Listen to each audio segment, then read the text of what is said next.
Forgotten victims of Lake Shetek. Minnesota History Bullet. First, then the club not in battle. But after surrender, Mrs. Eastlake fell a victim. Not just of the Sioux uprising, but of its brutal treachery. Shot after she sought peace, then, savagely beaten, and left to die. Lake Shetek, August 1862, was a place of unimaginable horror. This isn't just history. It's a descent into the darkest heart of human conflict. Are you ready to face the unvarnished truth of what happened here? To understand the brutal dawn at Lake Shetek, we must rewind a few years to 1858. William J. Dooley, with his wife and 5 children, chose this seemingly tranquil lakeside to build a life. He would later recount tales of fierce fighting during the Sioux attack, claiming injury and a daring escape. Yet even then, whispers of doubt followed Dooley's narrative. Some survivors, like Everett and Hatch, openly contradicted his valor, labeling him a coward who fled at the first sign of danger. Regardless of the controversy that dogged his name, Dooley inadvertently carved a place for himself in history. His accounts, however, contested, remain a vital, if debated, record of the tragedy. Then, in November 1861, came John East, known to the local Sioux as Friend Big Head. Seeking a fresh start for his wife and 5 children, Eastlake settled at the old French trading post, a site southeast of Islands and northeast of Dooley's.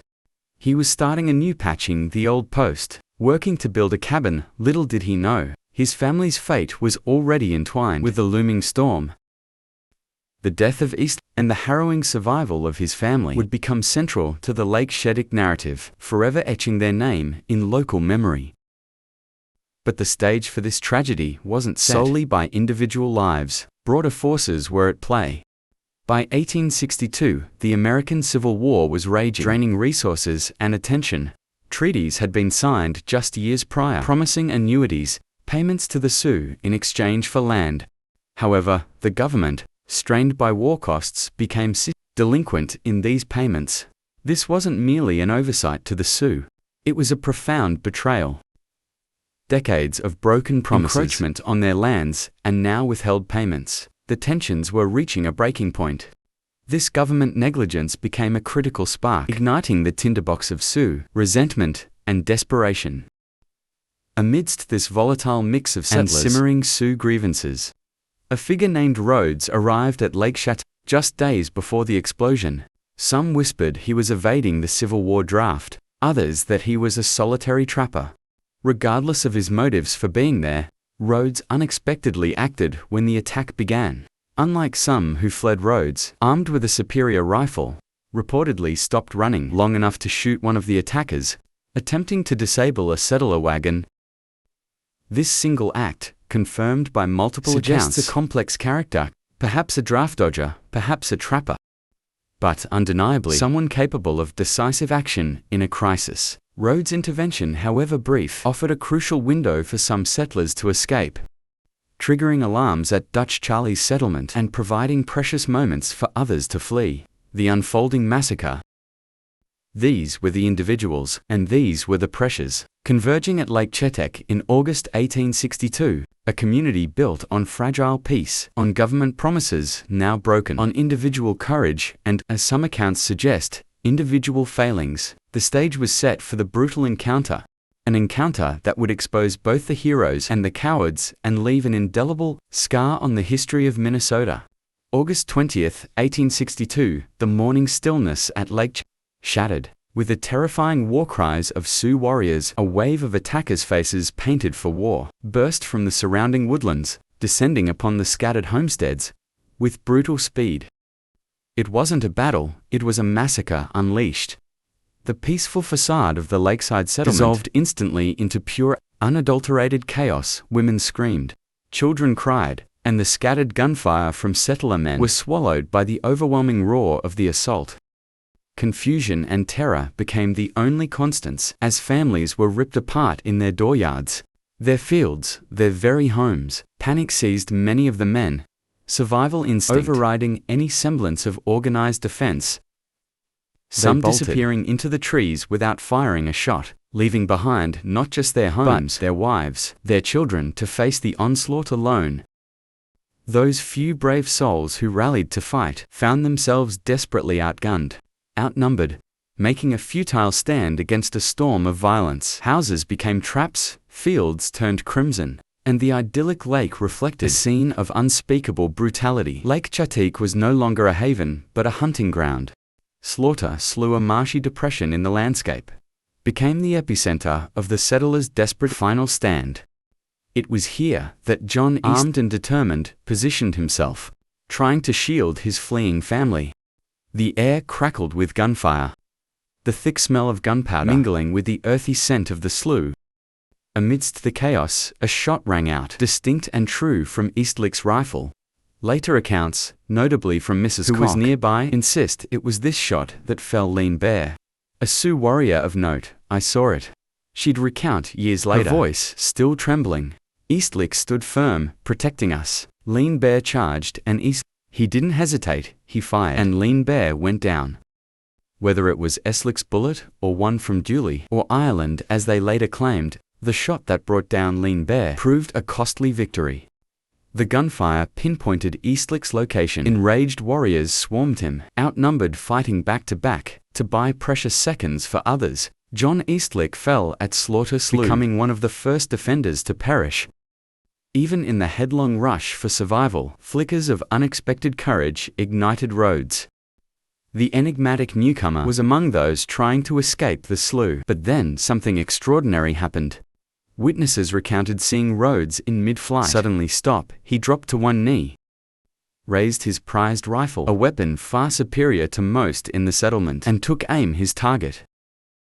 A Sioux warrior attempting to detach the horses from a wagon laden with women and children, a wagon desperately needed for escape. Coolly, deliberately, Rhodes fired. The warrior fell. This single act of defiance, a brief pause in his own flight for life, created a crucial window. The delay Rhodes caused, however momentary, allowed some terrified settlers to scramble free, to gain precious ground in their desperate retreat.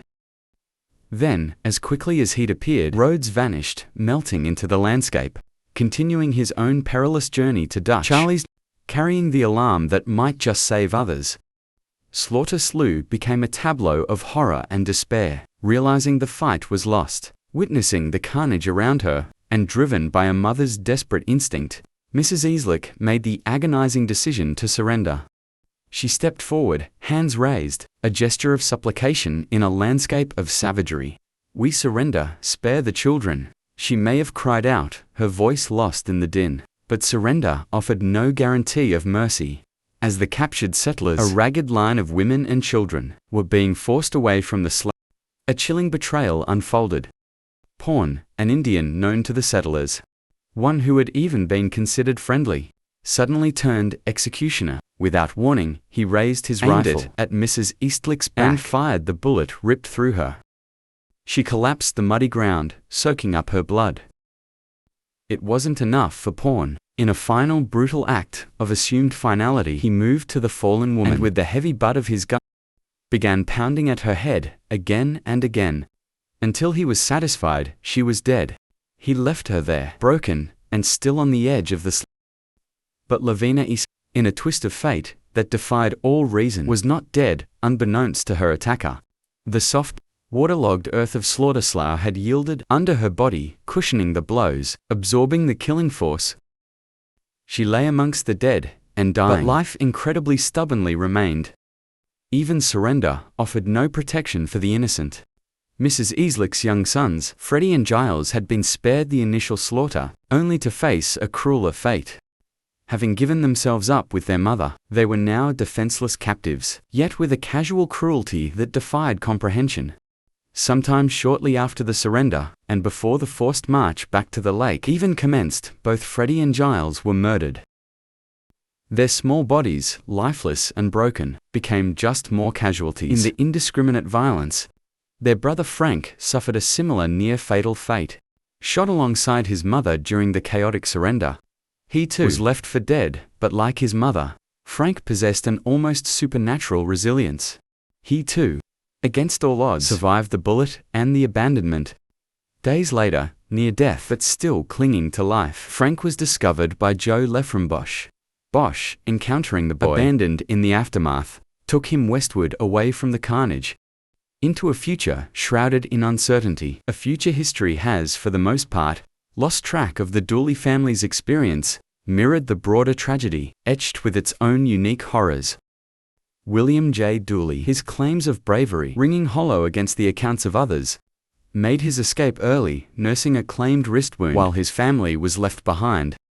His wife and daughters, Belle and Frances, were taken prisoner. Their eldest son, 15-year-old William J. Jr., wasn't so lucky. He perished in the brutal opening moments of the attack. Another young life extinguished in the indiscriminate violence. Belle's fate was perhaps even more agonizing. Dragged back towards Lake Shetek with the other captives, she was brutally murdered, sometime after their return to the ravaged settlement near the island homestead. Mrs. Cox, an eyewitness to so much horror, would forever carry the image of young Belle's final moments. Frances, the remaining Dooley daughter, vanished into captivity, her ultimate destiny fading into historical conjecture. Did she die in the Dakota territories or somehow find her way back? History offers no definitive answer. Amidst the widespread devastation, individual stories of suffering piled upon suffering. Everett, who had fought beside Dooley in the early settlement days, was wounded, adding to the tally of settler casualties. And for the captured women, Mrs. Dooley and Mrs. Cox, the physical violence of the attack was compounded by the sexual violence that followed. Under the cover of darkness, in the chaotic aftermath of the massacre, the supposed friendly Indian Pan became their tormentor. He subjected both women to a brutal sexual assault, an act of depravity that Laura Dooley would later recount in graphic detail, ensuring that this layer of horror would become part of the grim legacy of Lake Shetek.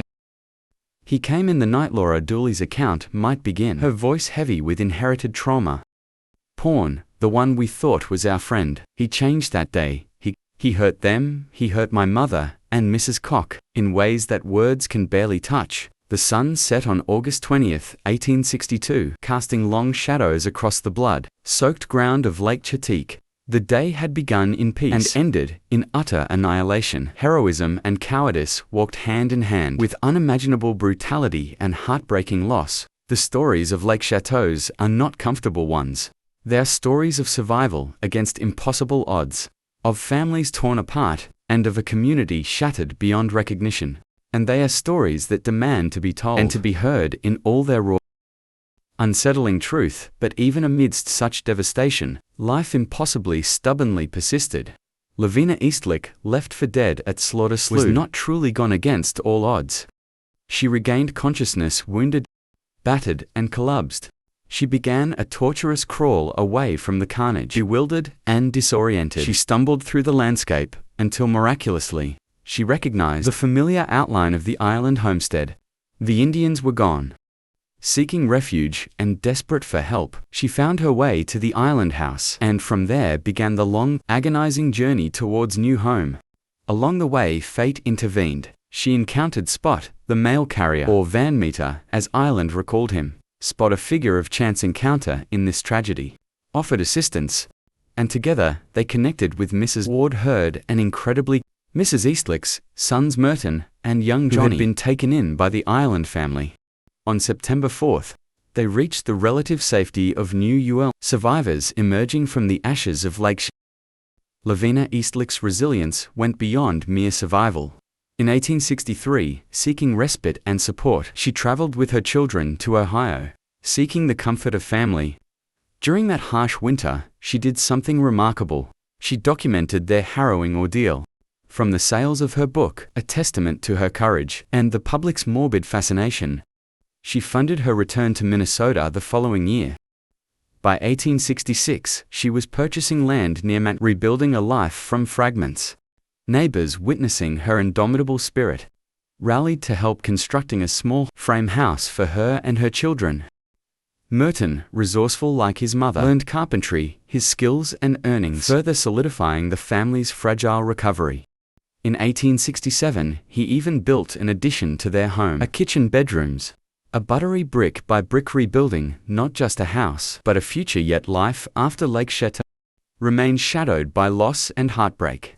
In 1870, Lavina married Solomon Pitbone, seeking perhaps companionship and security. But within months, Pitbone vanished without a trace. After a trip to Ohio, left a widow once more, Lavina gave birth to a daughter the following summer, alone, but not defeated. Her youngest son, Johnny, barely 10 years old, stepped up, becoming a young man out of necessity, helping his mother care for the infant and manage the household. Neighbors continued to offer support, a testament to the enduring bonds forged in the crucible of shared tragedy. Lavina is a woman marked by unimaginable suffering, lived a long life, finally passing away on October 9, 1933. A living embodiment of resilience. In the face of historical trauma, her story, etched in her own words and lived out through decades of perseverance, serves as a powerful testament to the strength of the human spirit. William J. Dooley's narrative took a different and arguably more controversial path in the aftermath. Returning to Lake Shetek in October 1863, a year after the massacre, Dooley joined Captain Starkey and 40 mounted rangers. Their mission, to locate and properly bury the remains of the settlers who had perished at Slaughter, Slough. Dooley now styling himself as Chief of Scouts, with the rank of Captain Acclaim. Some contemporaries might have raised an eyebrow at participated in the grim task of exhuming and reinterring the bodies. Accounts vary slightly. Starkey recalling 7 coffins, Dooley claiming 6, regardless of the exact number. The scene was undeniably somber, a chaplain of Mr. Ames presiding over the It was during this return to Lake Chet that claimed to have found the remains of his daughter, Belle, down by the Des Moines River. A claim that adds another layer of complexity to the already tangled web of survivor testimonies. Dooley, throughout his life, maintained his version of events at Lake Shetek, including the claim of killing Lean Bear. However, this claim was consistently challenged by others, most vehemently by Mrs. Cox, who stated unequivocally, Mrs. Cox says, "I was in the and Eastlick was between his wife and myself. When he shot Lean Bear, I know that shot killed him." The question of who fired the fatal shot at Lean Bear remains unanswered, a microcosm of the larger struggle to definitively reconstruct the chaotic events of that day. Despite the shadows of doubt and conflicting accounts that followed him, William J. Dooley moved on, eventually relocating to Calvert County, Alabama, where he became a postmaster and a justice of the peace, a life rebuilt far from the ghosts of Lake Chet, yet forever intertwined with its dark history. Merton, East. The boy who carried his younger brother to safety amidst the chaos of Slaughter, Slough, grew into a young man, defined by resilience and responsibility. He mastered carpentry, a skill that provided not just a livelihood, but a means to rebuild literally and figuratively his family's life. He married Marianne Alexander, and they began their own family. Tragedy, however, remained a constant companion. In 1875, at just 24 years old, Merton succumbed to a pulmonary ailment. His mother, Lavina, recorded her devastating grief upon receiving the news, "Martin is dying. What a shock! I did not faint, but I thought I should die. And then I seemed to realize the truth. Martin was dying." Martin, the boy hero of Lake Shetek, was laid to rest, mourned as the hero of Lake Shetek. His early death, adding another layer of sorrow to the already narrative. The accounts of Lake Shetek, pieced together years later, are a tapestry woven with threads of heroism, cowardice, suffering, and cruelly contradiction. Everett Hatch and Mrs. Cox all openly accused Dooley of cowardice, their testimonies sharply contrasting with Dooley's self-portrayal as a brave fighter. Even seemingly simple facts, like the number of bodies buried, became points of contention, with Dooley and Ireland offering differing counts. These discrepancies aren't mere historical footnotes. They highlight the inherent challenges of reconstructing traumatic events from fragmented memories, biased perspectives, and the fog of war. The truth of Lake Shetek isn't a single, unified narrative, but a collection of fractured recollections, each offering a partial and sometimes conflicting glimpse into that horrific day.